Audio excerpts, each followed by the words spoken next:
Incontables veces hemos escuchado la frase la doble porción. Muchísimas veces hemos escuchado predicadores hablar o utilizar esta frase la doble porción. ¿Saben ustedes, hermanos, que cuando escuchamos la frase, el tema, la predicación sobre la doble porción, de manera automática sucede algo en nuestras vidas? En primer lugar, de manera instantánea nos transportamos al pasaje del Antiguo Testamento con aquellos dos grandes profetas de Dios llamados Elías y Eliseo. Y en segundo lugar, cuando escuchamos hablar sobre la doble porción, es inevitable sentirnos atraídos hacia ese tema, pero también, hermanos, sentir un fuerte anhelo por alcanzar una llenura, por alcanzar una plenitud de la presencia de Dios en nuestras vidas. Y hoy quiero hablarles precisamente de este tema, la doble porción. Y les voy a invitar que vayan conmigo, por favor, al Antiguo Testamento. Quiero que busquen conmigo el segundo libro de los Reyes de Israel. Segundo libro de los Reyes de Israel, capítulo 2, versículo 9 al versículo 12. Dice así la palabra del Señor. Y cuando hubieron pasado, Elías dijo a Eliseo: pide lo que quieras que haga por ti antes que sea quitado de contigo. Y dijo Eliseo: te ruego que una doble medida de tu espíritu sea sobre mí. Y él dijo: cosa difícil has pedido. Si me vieres cuando fuere quitado, te será hecho así, mas si no, no. Y aconteció que, yendo ellos hablando, he aquí un carro de fuego con caballos de fuego apartó a los dos, y Elías subió al cielo en un torbellino. Y viéndolo Eliseo clamaba: Padre mío, carro de Israel y su gente de a caballo. Y nunca más le vio. Y trabando de sus vestidos, lo rompió en dos partes. Dios bendiga su santa palabra. Pueden ocupar sus lugares, por favor. Hay dos cosas que me gustaría subrayar rápidamente con respecto al pasaje que acabamos de leer. En primer lugar, quiero subrayar el versículo número 9. Elías dijo a Eliseo: pide lo que quieras que haga por ti antes que sea quitado de contigo. Aquí hay que reconocer cómo el profeta Elías, así también como Eliseo, conocían perfectamente bien lo que estaba a punto de suceder. Elías tenía el conocimiento de que Dios lo iba a arrebatar en cualquier momento. Se cumple categóricamente lo que enseña la palabra del Señor. La Biblia dice que el Señor no hará absolutamente nada sin revelarlo antes a sus santos profetas. Y en segundo lugar, quiero subrayar el verso número 12, la exclamación que el profeta Eliseo hace cuando dijo: Padre mío, carro de Israel y su gente de a caballo. Lo hemos leído muchísimas ocasiones. Sin embargo, muchos no saben qué significa esta exclamación. Te lo voy a decir. A ciencia cierta, no se sabe, hermanos, con exactitud la traducción literal o lo que se quería decir a través de este dicho, de esta frase. Sin embargo, siempre se ha creído que lo que el profeta estaba diciendo al dar esta exclamación era que el profeta Elías era más valioso para Israel que todo su ejército junto, caballos, carros y hombres de guerra. Por eso él clamaba y decía: Padre mío, carros de Israel y su gente de a caballo. A simple vista, Mis amados hermanos, cuando leemos esta historia, suena muy atractiva la idea de poder ser llenos con una doble unción del Espíritu Santo de Dios. Incluso podemos llegar a pensar que recibir una doble medida del Espíritu Santo puede resultar cosa bastante fácil de lograr. Sin embargo, a lo largo del capítulo 2, nosotros podemos encontrar cuáles son los requisitos y cuáles son también las condiciones para poder lograr la doble medida del Espíritu de Dios en nuestras vidas. Yo quiero mencionarles concretamente, a la luz del capítulo 2, que es el capítulo donde vamos a estar trabajando, yo quiero mencionarles 4 grandes secretos que encontramos aquí, que nosotros tenemos que aprender a identificar, tenemos que aprender a entender y sobre todo, hermano, a cumplir si pretendemos una llenura, una plenitud de la presencia de Dios en nuestras vidas. Así que vamos a entrar de lleno y les voy a mencionar cuáles son los 4 secretos para poder encontrar y poder recibir la doble porción del Espíritu Santo. Mantente listo con tu papel y tu pluma. Número 1. Secreto número 1. El primer secreto para poder recibir una doble porción del Espíritu Santo es que nosotros tenemos que aprender que en primer lugar tenemos que pasar por Gilgal. El primer paso obligatorio camino a la doble porción, hermano, necesariamente es pasar por Gilgal. ¿Qué quiero decir con esto?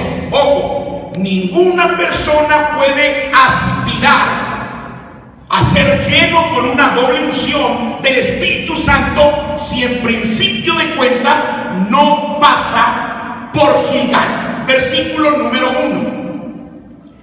Y aconteció que cuando quiso el Señor alzar a Elías en el torbellino al cielo, Elías venía con Eliseo de Gilgal. ¿De dónde venían? Venían de Gilgal. ¿Qué significa la palabra Gilgal? La traducción del hebreo es círculo de piedras. O sea, Gilgal significa rueda o círculo de piedras. Quiero que vayan conmigo, por favor, a Josué, libro de Josué, capítulo 5, versículo número 9, donde la Biblia dice lo siguiente: y el Señor dijo a Josué: hoy he quitado de vosotros el oprobio de Egipto, por lo cual el nombre de aquel lugar fue llamado Gilgal hasta hoy. El Señor le estaba diciendo: hoy he hecho rodar de vosotros el oprobio de Egipto. El oprobio de Egipto no era otra cosa más que la esclavitud de Egipto que pesaba sobre el pueblo de Israel. Déjame darte una explicación rápida. La tierra de Gilgal es el lugar donde Israel asentó su primer campamento dentro de la tierra prometida, inmediatamente después de haber cruzado el Jordán. Lo puedes ver un capítulo atrás, Josué capítulo 4, versículo 19 y 20. El territorio de Gilgal, déjenme explicarles, es un lugar ceremonial. Se encuentra ubicado precisamente en el valle del Jordán. Pero aquí, hermanos, lo más importante es ¿qué simboliza Gilgal para el pueblo de Israel? Déjenme explicarles que Gilgal simboliza, según la Biblia, el comienzo para la nación de Israel. Es el lugar donde Jehová quitó la vergüenza que pesaba sobre ellos, la vergüenza de la esclavitud. O sea, Gilgal es un lugar de nuevos comienzos. El significado bíblico de Gilgal tenemos que tomar en cuenta que no es de carácter territorial. Más bien, hermanos, su significado es de cambios. El significado bíblico de Gilgal es de un nuevo comienzo, de giros y de acontecimientos vitales para la nación de Israel. Fue aquí en Gilgal, según lo vemos en Josué 5, del 2 al 8, fue aquí, hermanos, donde Josué restauró el rito hebreo de la circuncisión. Lo puedes ver del versículo 2 al versículo 8. Nada más te voy a dar la explicación rápidamente. Cuando Josué introdujo al pueblo a la tierra prometida, los que entraron con Josué no fueron los originales que salieron de Egipto con Moisés. La Biblia dice que todos los originales a lo largo de 40 años quedaron postrados en el desierto, todos murieron. Entonces, ¿quiénes fueron los que entraron? Todos los que entraron fueron los hijos que le nacieron a las hebreas allá en el desierto, o sea, la siguiente generación. Y algo muy importante que hay que subrayar aquí, si en verdad queremos entender el significado de pasar por Gilgal: todos los hijos de Israel que entraron a la tierra prometida no habían sido todavía circuncidados. En el desierto, dice la Biblia, no circuncidaron a ninguno de ellos. Cuando entraron a la tierra prometida, todos los hijos de Israel no estaban circuncidados. Este era un problema muy serio. ¿Por qué? Porque la circuncisión reflejaba, demostraba la señal física del pacto de Dios con Abraham. Los hijos de Israel, al no tener la señal sobre sí, hermanos, se encontraban en la misma situación en la que se encontraron sus padres en la tierra de Egipto. O sea, se encontraban en esclavitud. Lo primero que Josué hizo al asentar el campamento en Gilgal fue circuncidar a todo el mundo, circuncidar a todo el pueblo de Israel. Una vez que todos fueron circuncidados, según lo puedes ver del 2 al 8 del capítulo 5 de Josué, todos ellos estaban preparados ya para poder celebrar la Pascua hebrea. La Pascua, ustedes lo recordarán, es una de las fiestas más solemnes para el pueblo de Israel. Es la fiesta, hermano, donde se conmemora la liberación del pueblo de Israel de la esclavitud de Egipto. En Josué 5, versículo 10, nos confirma la Biblia que cuando todos fueron circuncidados, todos ellos celebraron la Pascua. La Pascua no era otra cosa más que el anuncio del nacimiento de la nación de Israel. Nosotros, hermanos, necesitamos pasar también por Gilgal. ¿Qué quiero decir con esto? ¿Qué significa todo esto aplicándolo a nuestras vidas? Muy sencillo. Nosotros necesitamos pasar por Gilgal Por el simple hecho, hermano, de que necesitamos, en principio de cuentas, ser libertados de la esclavitud del Egipto espiritual que puede pesar sobre nosotros, y necesitamos también entrar así en este nuevo pacto de redención con el Señor. El pacto de redención con el Señor señala dos cosas. En primer lugar, señala nueva vida. Y en segundo lugar, señala un nuevo comienzo. Cuando yo digo, hermano, que el primer paso es pasar por Gilgal, estoy hablando, hermano, de entrar al pacto de redención con el Señor, o sea, la salvación. Ninguna persona puede aspirar a una porción extraordinaria del Espíritu Santo mientras no entre en un pacto de redención con el Señor y sea libertado del Egipto espiritual del pecado. Primero de Corintios capítulo 5, quiero que veas conmigo versículo 7 y versículo 8.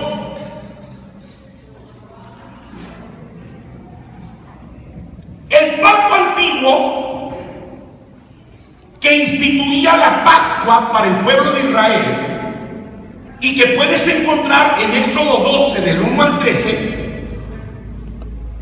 a través de ese pacto se utilizaba un corderito el cual se sacrificaba y con su sangre, hermano, se manchaban los dinteles de las puertas, se comía su carne asada, etcétera, etcétera, etcétera. Bueno, ahora fíjate lo que Pablo dice en relación a nuestra Pascua.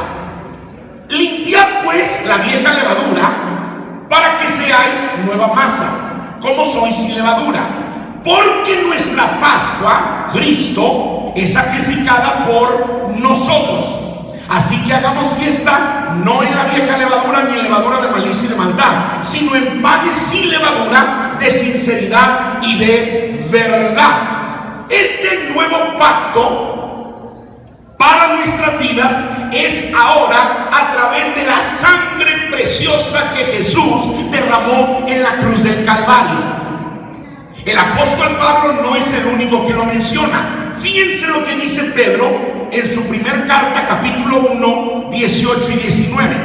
Sabiendo que habéis sido rescatados de vuestra vana conversación, vuestra vana manera de vivir, la cual recibisteis de vuestros padres, no con cosas corruptibles como oro o como plata. Habéis sido rescatados no con cosas corruptibles como oro, como plata, sino con la sangre preciosa de Cristo, como de un cordero sin mancha y sin contaminación.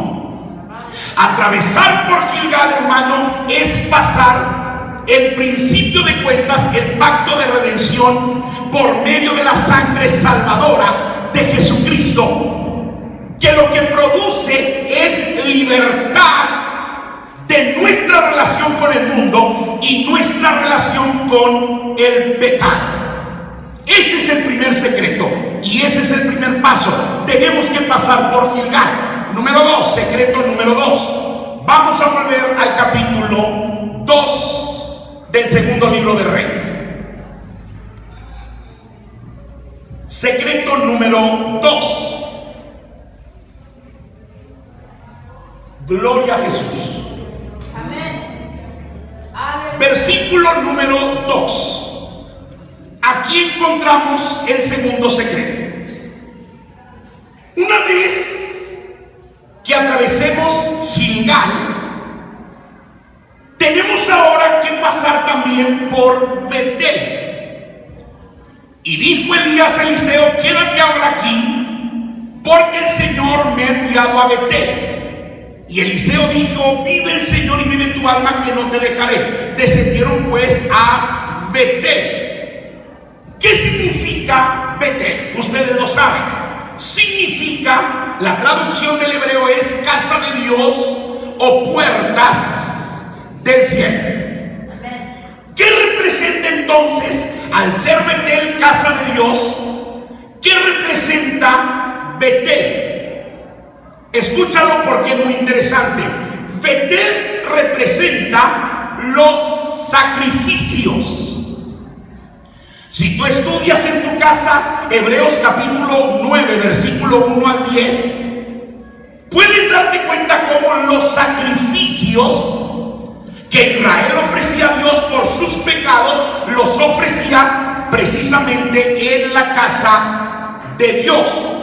Esta ciudad de Betel fue considerada casa de Dios, puertas del cielo, y aquí, hermanos, se ofrecieron incontables sacrificios a Dios.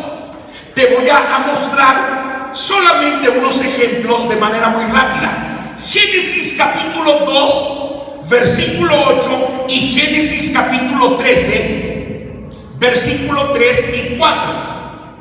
Encontramos a Abraham levantando altar en Betel y ofreciendo sacrificio a Dios en Betel. Génesis 28, versículo 10 al 19, encontramos la revelación a Jacob y cómo levanta altar y ofrece sacrificio a Dios.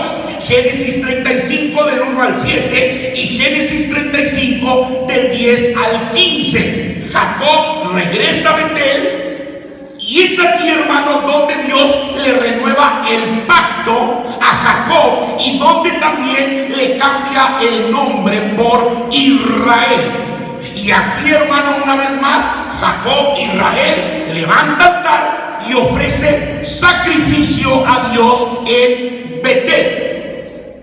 Qué importante es Betel y qué importante es para nosotros atravesar por Betel, que fíjate la declaración que Dios hizo sobre Betel. Génesis 31.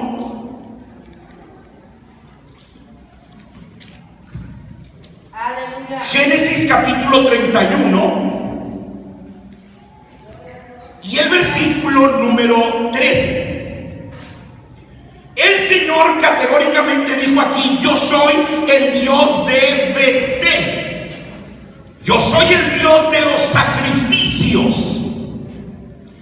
Porque esto representa Betel, sacrificios. Nuestra vida, hermano, tenemos que aplicarla a nosotros. Nuestra vida debe de ser un continuo altar para el Señor, donde podamos ofrecer continuamente sacrificios vivos y agradables delante de la presencia de Dios. Romanos capítulo 12, verso 1 dice: así que, hermanos, os ruego por las misericordias de Dios que presentéis vuestros cuerpos en sacrificio vivo, santo, agradable, que es vuestro racional culto. Todos sabemos, hermanos, que cuando adoramos a Dios, como lo hicimos hace un momento, cuando alabamos a Dios, cuando oramos, cuando intercedemos, cuando ayunamos, estamos de cierta manera ofreciendo un sacrificio vivo, agradable y acepto delante de Dios. Sin embargo, hermanos, la aplicación va todavía más allá que solamente este tipo de sacrificios. Pasar por Betel, quiero dejar muy en claro, implica también la posibilidad necesaria de atravesar por pruebas, por luchas y por sacrificios como cristianos. Hay personas que pasan por Gilgal y pasan muy fácilmente, entran en el pacto de salvación, entran en una nueva vida, se convierten en cristianos y todo va caminando muy bien. ¿Saben cuál es el problema? Cuando tienen que pasar por Betel. Pasar por Gilgal, hermanos, es muy fácil. Sin embargo, pasar por Betel cuesta, y cuesta muchísimo para muchas personas. Es ahí donde muchos mejor claudican y dan marcha atrás y hasta se van de la iglesia. ¿Por qué? Porque no están dispuestos a soportar el sacrificio por la obra de Dios. El apóstol Pablo dice cuán necesaria es la prueba y el sacrificio en nuestra vida. Romanos 5, versículo 3 y versículo 4. Romanos 5, 3 y 4.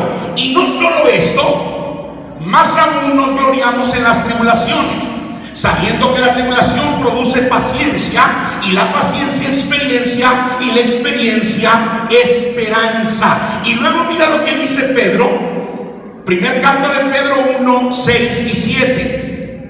En lo cual vosotros os alegráis, estando al presente un poco de tiempo afligidos en diversas tentaciones, si es necesario.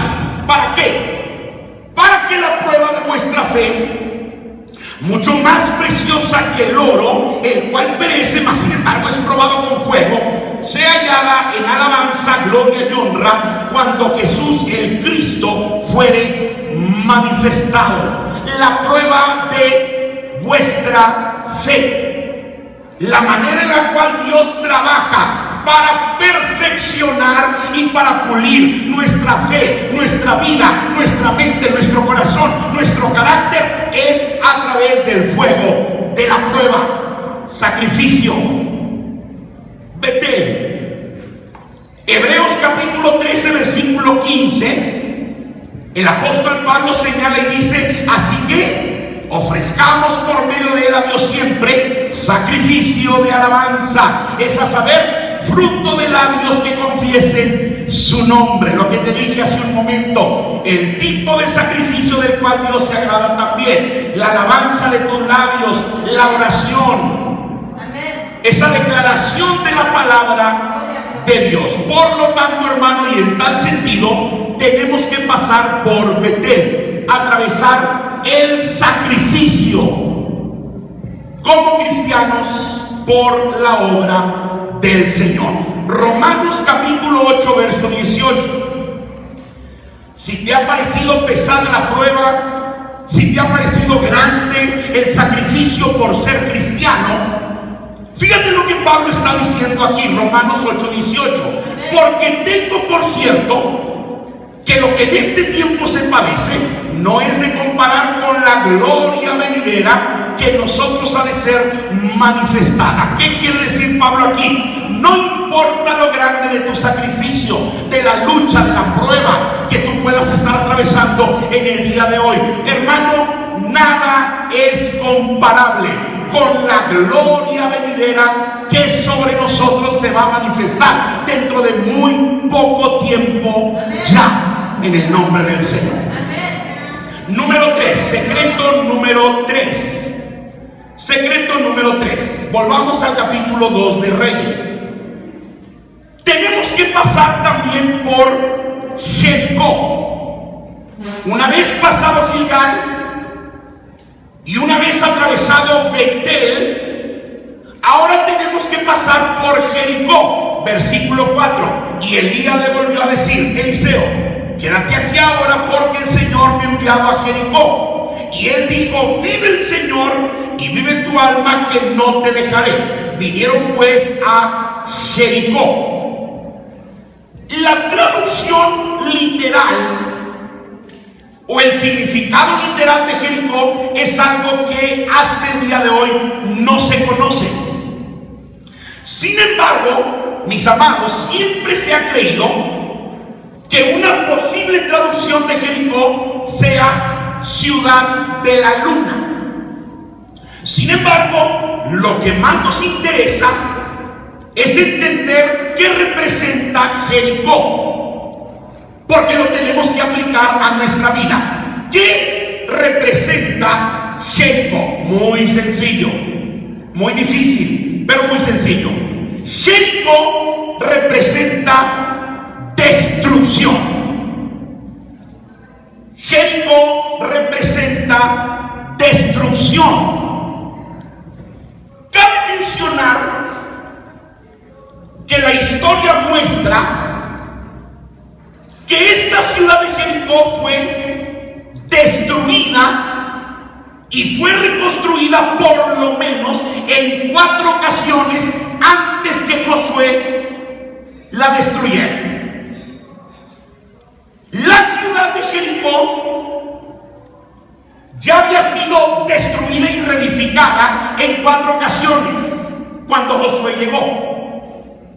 Lo que podemos ver, hermano, es que Jericó era la ciudad más antigua en todo el Antiguo Testamento.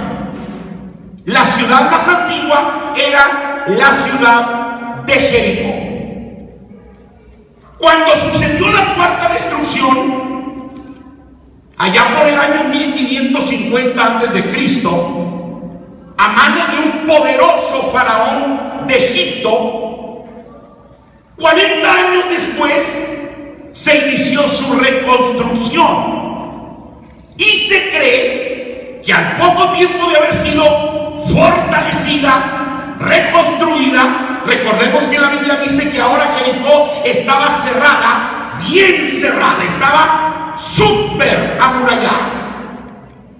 Poco tiempo después de la 4ª reconstrucción fue cuando Josué llegó, y conocemos la historia. El poder de Dios echó abajo los muros y Josué conquistó la ciudad de Jericó. Una vez que la ciudad fue destruida por Josué, déjenme puntualizar que a la ciudad de Jericó la alcanzó la prohibición de volver a ser reedificada, salvo pena de maldición. Lo puedes ver en Josué capítulo 6, versículo 26. Y en aquel tiempo Josué juró diciendo: maldito sea delante del Señor el hombre que se levantare y reedificare esta ciudad de Jericó. En su primogénito eche sus cimientos, y en su menor asiente sus puertas.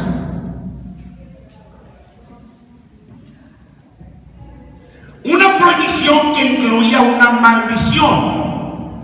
Cualquiera que tuviera la osadía de reconstruir Jericó va a perder a su primogénito al momento de echar el cimiento, y a su hijo menor al momento de poner las puertas. ¿Saben ustedes, hermano, que se cumplió esa palabra? ¿Dónde se cumplió? Primer libro de Reyes 16:34.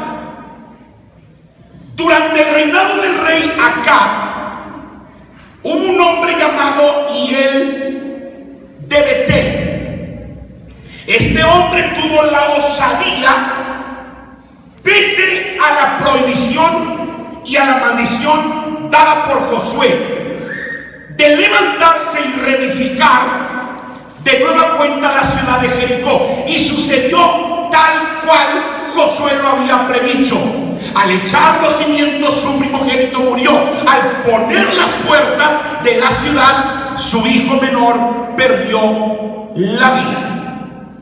¿Por qué tenemos nosotros que pasar por Jericó? Una vez que hayamos pasado Gilgal y luego pasemos por Betel, ¿por qué tenemos que pasar por Jericó? Jericó, hermano, es análogo, es un tipo, es una figura al mundo que cada creyente que pertenece a la iglesia de Cristo en el día de hoy tiene que vencer en el nombre de Jesucristo, si en verdad anhela una vida victoriosa y una vida plena y abundante en el nombre del Señor. O sea, necesitamos pasar por Jericó.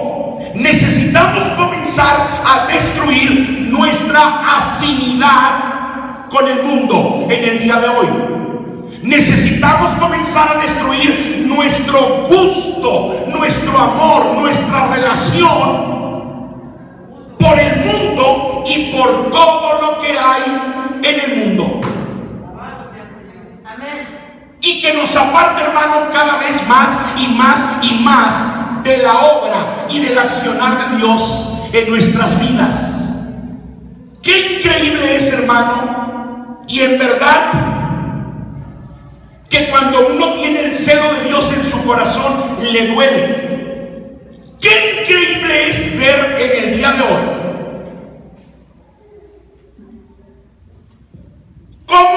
la iglesia cristiana, en términos generales, muchos cristianos, hoy en día se sienten más identificados con el mundo que con Cristo.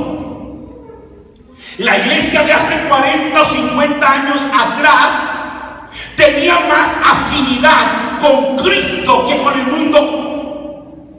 O sea, la meta de la iglesia hace 50 años y más era parecerse más y más y más y más a Cristo. Hoy tal parece que la meta de muchos cristianos es parecerse cada vez más y más y más, pero al mundo.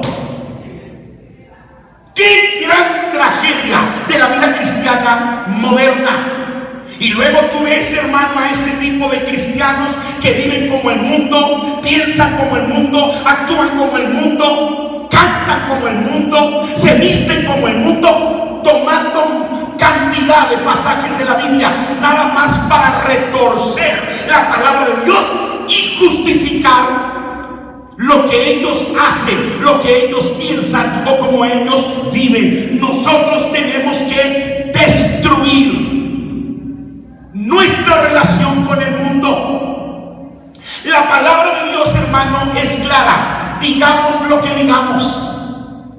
Yo he escuchado a cualquier cantidad de cristianos presentar argumentos irrisorios al respecto. No, hermano, es que la Biblia dice esto, es que la Biblia dice el otro. La Biblia es clara. No améis al mundo, ni las cosas que están en el mundo. Si alguno ama al mundo, el amor del Padre no está en él. Y punto. No hay vuelta de hoja. No hay argumento que valga. Si alguno se hace amigo del mundo, dice la Biblia, se constituye automáticamente enemigo de Dios. Ahora, pasar por Jericó no es nada más destruir el mundo que hay en nosotros, nuestra relación con el mundo. Hermano, la advertencia es muy clara. No es nada más destruir, también no volver a reedificar. Qué lamentable, hermano, que hay personas que pasan por Gilgal, entran a la salvación. A lo largo de los primeros años les toca atravesar por Betel, sacrificios, pruebas, y la soportan. Y luego tienen que pasar por Jericó y comienzan a destruir de su vida muchas cosas que están mal. ¿Saben ustedes cuál es el problema de muchos? Que después de 10 años en el Evangelio, 15 años en la iglesia, 20 años, ellos solos comienzan a reedificar los muros que un día con la ayuda del Espíritu Santo destruyeron. Hay cristianos, hermanos, que después de 15 años volvieron al alcohol. Ya lo habían destruido, un día destruyeron esa muralla y otra vez están atados al alcoholismo. Hay personas que han vuelto al adulterio, a la fornicación, a la droga, al vicio, a la envidia, al chisme, etcétera, etcétera, etcétera.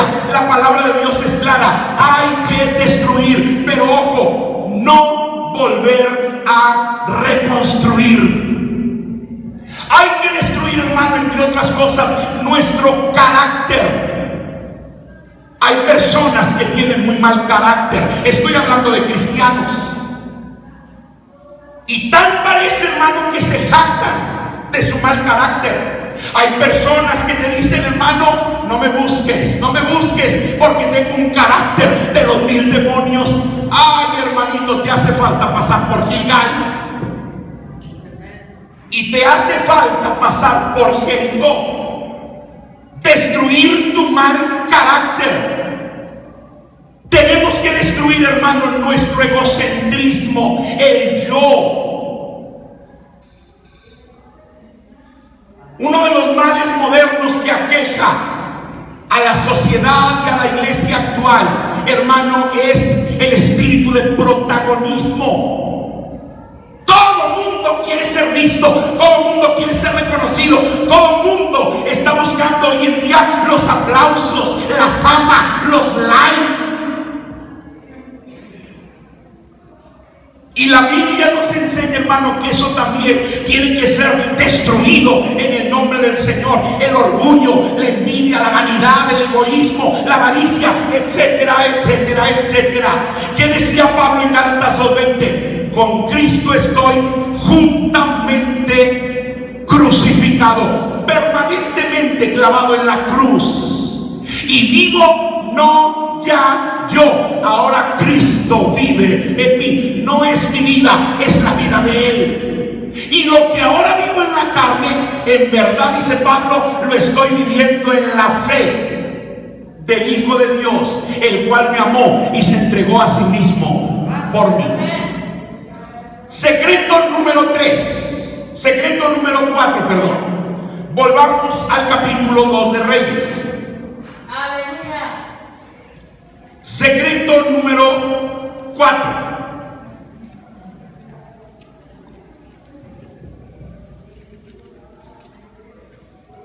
Una vez pasado por Gilgal, una vez habiendo pasado Betel y habiendo pasado Jericó, tenemos ahora que vencer un último obstáculo.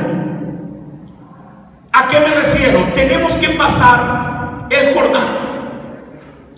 Versículo número 6. Y Elías le dijo: te ruego que te quedes aquí, porque el Señor me ha enviado al Jordán. Y él dijo: vive el Señor y vive tu alma, que no te dejaré. Y así fueron ellos ambos.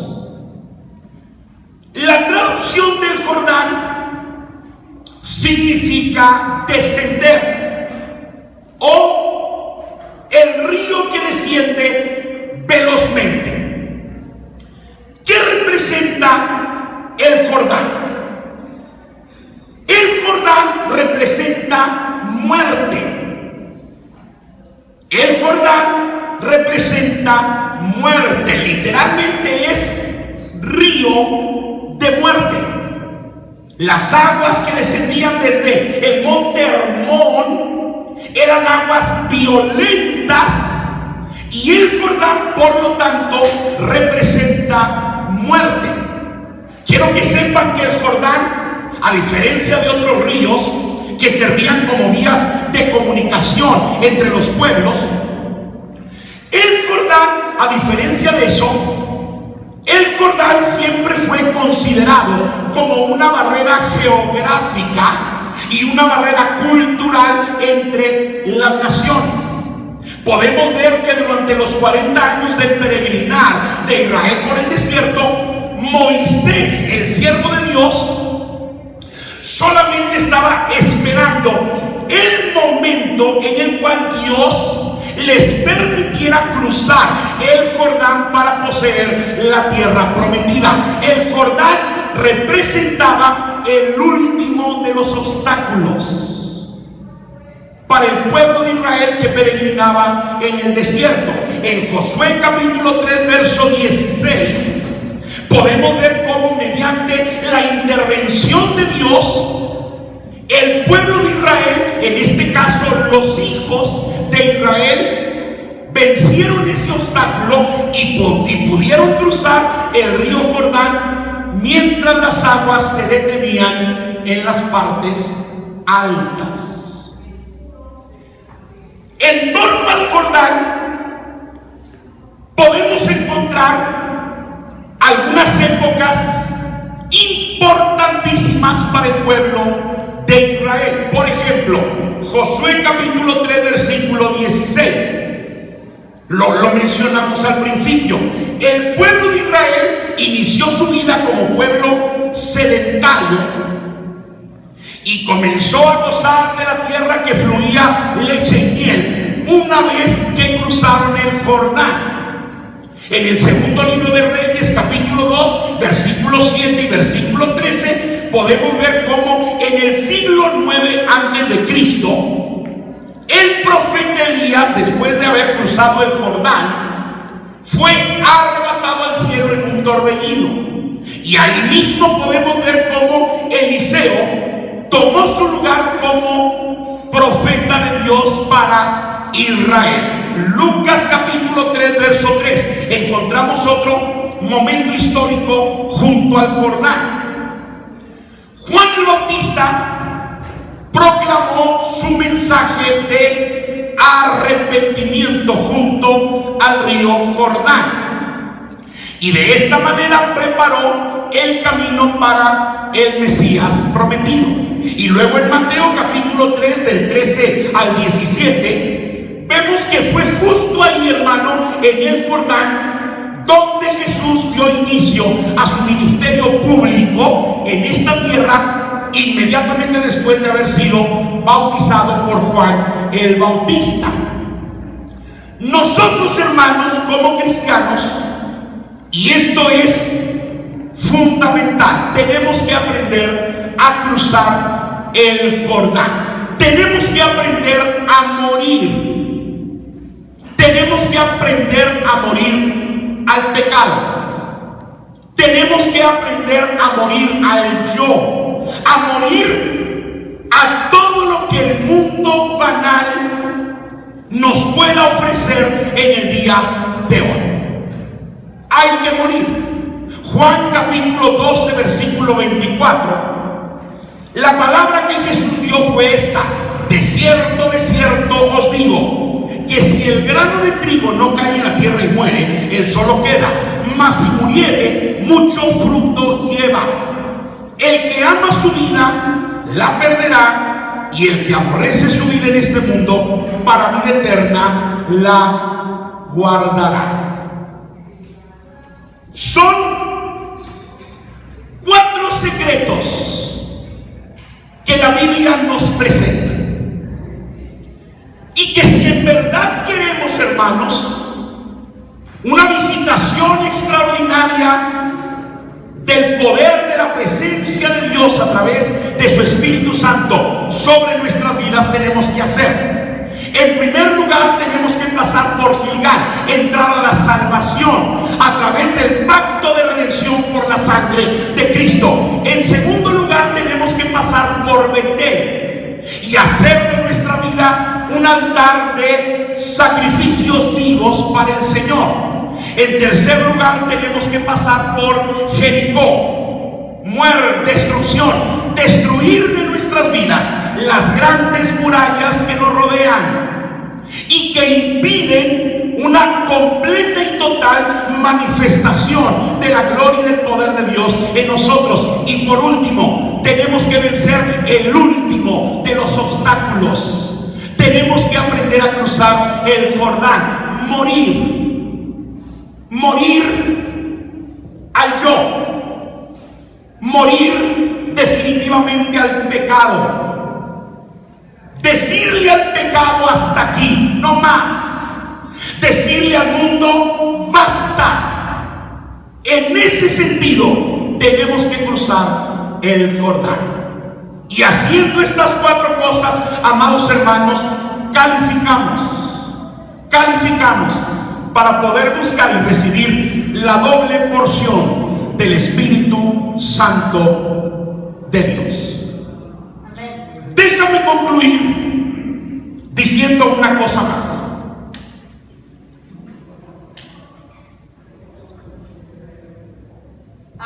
La doble porción de la cual hablamos hoy no fue algo, hermano, que estuviera exclusivamente disponible para los grandes hombres de la Biblia. ¡Qué gran unción! ¡Qué gran poder! ¡Qué gran espíritu!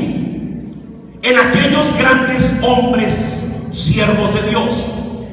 Un Elías haciendo descender fuego del cielo, partiendo las aguas del Jordán. Un Moisés abriendo el mar rojo. Un Josué deteniendo el sol y la luna. Un Pedro sanando a los enfermos, nada más con su sombra. ¡Qué clase de unción! ¡Qué clase de poder! ¡Qué clase de autoridad! La buena noticia es que la Biblia nos dice que no era exclusiva para ellos, que hoy en nuestros tiempos, hermano, la llenura, la plenitud, la doble porción del Espíritu Santo sigue estando disponible para la iglesia. Y la Biblia nos enseña, la Biblia nos anima que tenemos que buscar y tenemos que pedir cada día más y más y más de la presencia de Dios en nuestras vidas. La historia, hermano, del arrebatamiento de Elías, la historia de Elías y Eliseo es un análogo con la vida cristiana. Es un tipo de nuestro caminar al lado de Cristo. Cuando Elías fue arrebatado en un torbellino, sucedió algo, hermano, maravilloso. Los cielos fueron abiertos. ¡Aleluya! La gloria del Señor se manifestó. ¿Y qué fue lo que ocurrió ahí mismo? Hermano, el profeta Elías le dio un legado de unción, un legado de poder, un legado de autoridad al profeta Eliseo a través de su manto, el cual representaba la doble medida del espíritu que había en Elías. Cuando Cristo ascendió en una nube a los ojos de los apóstoles, de nueva cuenta los cielos fueron abiertos y la gloria y el poder de Dios se manifestó. Y así como Elías le dio el legado a través de un manto, Cristo le dio a su iglesia un legado, pero no a través de un manto físico, no. El Señor le dio un legado a la iglesia a través del poder del evangelio de Jesucristo. El poder del evangelio mediante el cual la iglesia en el día de hoy, siendo llena de la autoridad y del poder del Espíritu Santo, puede destruir el reino de las tinieblas en esta tierra, hermano, y establecer el reino de Dios en el mundo actual para la gloria y la honra del Señor. Ese es ahora nuestro manto, el precioso Evangelio Santo de Jesucristo. Eliseo había caminado por mucho tiempo, sol y sombra, junto a Elías. Y ahora que Elías estaba a punto de partir, en repetidas ocasiones Elías le dice: quédate aquí, yo voy para allá, quédate aquí, yo voy para allá, quédate aquí, voy para allá. Siempre la respuesta fue la misma: vive Jehová y vive tu alma, que no te voy a dejar. Y estuvo con él hasta el final, lo cual demuestra una similitud con lo que debe de ser nuestra vida cristiana junto a nuestro amado Señor Jesucristo. Hermano, por tanto tiempo hemos caminado a la sombra de Jesús. En las buenas y en las malas hemos estado con Él. No es tiempo de dar marcha atrás, no es tiempo de claudicar, no es tiempo de abandonar nuestra fe, y menos cuando la trompeta está a punto de sonar, menos cuando estamos a punto de llegar al final de nuestro camino. Es tiempo de decir, como dijo Eliseo: vive Jehová, vive tu alma, no te dejaré, no me apartaré de ti, y caminar firmes y fieles al lado de nuestro amado Señor, buscando cada día más y más y más del poder de su gloria.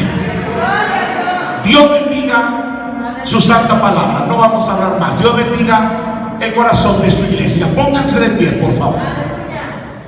No vamos a hablar más.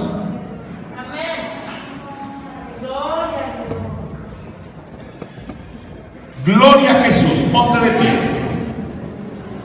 Quiero que inclines tu rostro, por favor.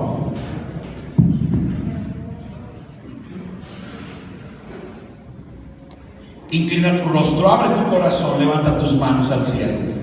Aleluya. Gloria a Dios. Amén. Todo aquel que anhele esa llenura, esa plenitud, esa doble porción del Espíritu de Dios en su vida, clama hoy al Señor. Clama al Señor, pide esa doble unción, pide esa doble porción. Pero antes toma la responsabilidad y comprométete. Y dile al Señor, yo estoy dispuesto a pasar por Gilgal. Dile al Señor, estoy dispuesto a pasar por Betel. Dile al Señor, yo hago hoy el compromiso de pasar por Jericó. Y también asumo mi responsabilidad para cruzar el último obstáculo, que es el Jordán. Y tener un corazón preparado, Señor, para ser morada de tu Espíritu Santo. Dile al Señor, anhelo más de ti, más de tu unción, más de tu gloria, más de tu poder. Dile al Señor, derrama esa visitación sobrenatural sobre tu iglesia, sobre mi vida, Señor. Y el compromiso que tengas que hacer, hazlo hoy con el Señor. Si hay algo del mundo en ti que hoy tú tengas que destruir, destrúyelo. Si hay alguna afinidad con el pecado todavía, destrúyela. Esos muros que se levantan alrededor de tu vida y que han estorbado a lo largo de los años, para que no venga sobre ti la manifestación de la gloria y el poder de Dios. Destruye esas murallas impenetrables, destrúyelas y permite que el Espíritu Santo sea tomando hoy el control de tu ser completo, para gloria y para honra de su nombre. Señor eterno, estamos ante tu presencia una vez más en esta tarde, con un corazón agradecido, Señor, porque